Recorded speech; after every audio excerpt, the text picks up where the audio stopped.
വളരെ പ്രധാനപ്പെട്ട ഒരു പെൻഷൻ അറിയിപ്പിലേക്ക് സ്വാഗതം. സംസ്ഥാനത്തെ സാമൂഹ്യ സുരക്ഷാ പെൻഷൻ ഗുണഭോക്താക്കൾക്ക് വീണ്ടും സന്തോഷ വാർത്ത.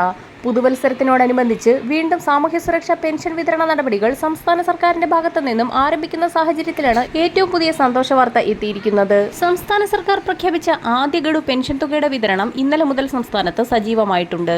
വിവിധ സ്കീമുകളിലായി പെൻഷൻ തുക കൈപ്പറ്റുന്ന 8 ലക്ഷത്തോളം വരുന്ന ബാങ്ക് അക്കൗണ്ടുകളിൽ തുക സ്വീകരിക്കുന്ന ഗുണഭോക്താക്കൾക്ക് ആധാരധിഷ്ഠിത ബാങ്ക് അക്കൗണ്ട് നമ്പറുകളിലൂടെ 200 മുതൽ 500 രൂപ വരെയുള്ള കേന്ദ്രവിഹിതം കൂടി എത്തിച്ചേരും. വിധവ, വാർദ്ധക്യ, ഭിന്നശേഷി പെൻഷൻ ഗുണഭോക്താക്കൾക്കാണ് പെൻഷൻ വിതരണം നടത്തിയപ്പോൾ തുക കുറവ് വന്നിരിക്കുന്നത്. പുതുവത്സരത്തോടനുബന്ധിച്ച് ഒരു ഗഡു പെൻഷൻ തുക കൂടി വിതരണം ചെയ്തേക്കുമെന്നുള്ള റിപ്പോർട്ടുകളായിരുന്നു നേരത്തെ പുറത്തുവന്നത്. ഇതോടൊപ്പം തന്നെ വരാൻ പോകുന്ന ബജറ്റിന് മുന്നോടിയായി തന്നെ നിലവിൽ കുടിശ്ശികയായിരിക്കുന്ന 4 മാസത്തിലെ പെൻഷൻ തുകയായ 6400 രൂപ വീതം കൂടി വിതരണം ആരംഭിക്കുകയാണ്. പെൻഷൻ തുക വിവിധ ഘട്ടങ്ങളിലായി മാത്രം ഗുണഭോക്താക്കളിലേക്ക് എത്തിച്ചേരുന്ന രീതിയിലാണ് വിതരണ നടപടികൾ ക്രമീകരിച്ചിരിക്കുന്നത്.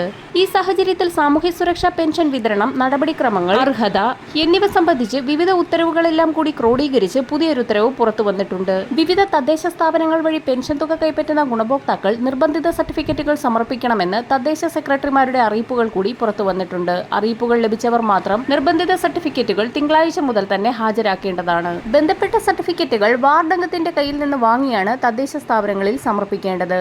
ഇതോടൊപ്പം തന്നെ തിങ്കളാഴ്ച മുതൽ സംസ്ഥാനത്ത് വാർഡ് തല പരിശോധനകൾ കർശനമാക്കുകയും 2025 ജനുവരി മാസം മുതലുള്ള പെൻഷൻ വിതരണത്തിനായി ഏറ്റവും പുതിയ വിതരണ ലിസ്റ്റ് ക്രോഡീകരിക്കുകയും പെൻഷൻ വിതരണം അർഹതപ്പെട്ടവരിലേക്ക് മാത്രമായി ചുരുക്കുകയും ചെയ്യും. വരും ദിവസങ്ങളിലെ പെൻഷൻ അറിയിപ്പുകൾക്കായി ചാനൽ സബ്സ്ക്രൈബ് ചെയ്യാൻ മറക്കാതിരിക്കുക.